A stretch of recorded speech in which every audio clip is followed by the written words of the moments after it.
eu entendi que as coisas não eram no meu momento, era no tempo dele. Por isso tudo aquilo que eu faço, eu falo, me entrego nas suas mãos. O que for pra ser, vai ser.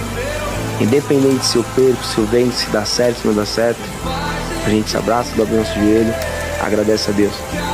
Eu venci, eu fiz isso, a gente perdeu, a gente fez isso, porque na hora certa ele vai honrar você. Não importa o momento, não é na hora que você quer, na hora certa ele te honra. E aí quando acontece, você fala, cara, aconteceu.